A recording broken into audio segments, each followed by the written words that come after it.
કે જેના બલોયા પહેર્યા હોય બૈરાને પૂછી જુઓ, જરાય ચિંતા છે? જરાય નહીં.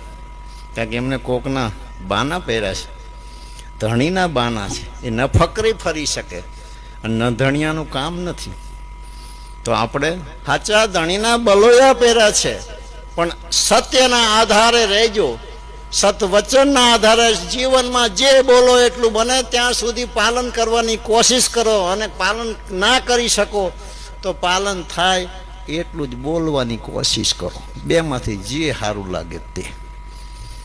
12 વર્ષનો જોગ છે. 12 વર્ષે કમાણી પરિપક્વ થાય, 12 વર્ષે આ વચન પરિપક્વ થાય. ખાલી ગાંધરીએ પાટો બાંધ્યો તમે જુઓ, ખોઈલો તો શક્તિને જ્યારે તમે રોકો છો અને એમાં એક પૂરા ગુરુ મળી જાય, એની તો વાત જ અલગ છે. શુદ્ધ કુંદન પૂરા ગુરુ પાસે કેવું હોય? પ્રકાશ. હાવ સીધો રસ્તો તમને બતાવી દઉં. તમારે વેદ પુરાણ શાસ્ત્ર વાણી કંઈ મથામથ કરવાની જરૂર નથી. હાવ સીધો રસ્તો. આ શરીરમાં આપણે તરસી. ટૂંકી વાત, આપણી પાસે 10 ઇન્દ્રિયો છે.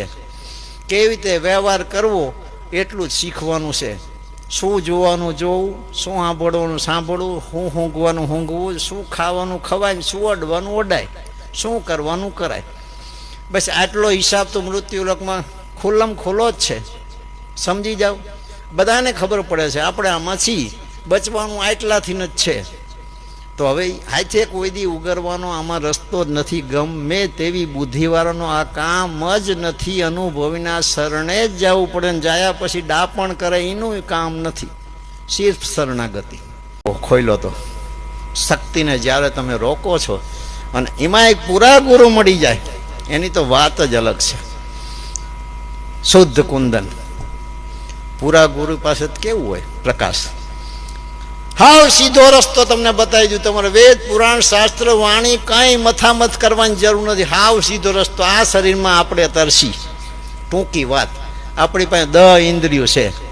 કેવી રીતે વ્યવહાર કરવો એટલું જ શીખવાનું છે. શું જોવાનું જોવું, શું સાંભળવાનું સાંભળવું, શું ઊંઘવાનું ઊંઘવું, શું ખાવાનું ખવાય, શું અડવાનું ઓડાય, શું કરવાનું કરાય. બસ આટલો હિસાબ તો મૃત્યુલોકમાં ખુલ્લમ ખુલ્લો જ છે. સમજી જાઓ. બધાને ખબર પડે છે આપણે આમાં છીએ, બચવાનું આટલાથી જ છે. તો હવે હાથે કોઈ દી ઉગરવાનો આમાં રસ્તો જ નથી. ગમે તેવી બુદ્ધિવાળાનો આ કામ જ નથી. અનુભવીના શરણે જ જવું પડે, ને જાયા પછી ડાપણ કરે એનું કામ નથી. સિર્ફ શરણાગતિ.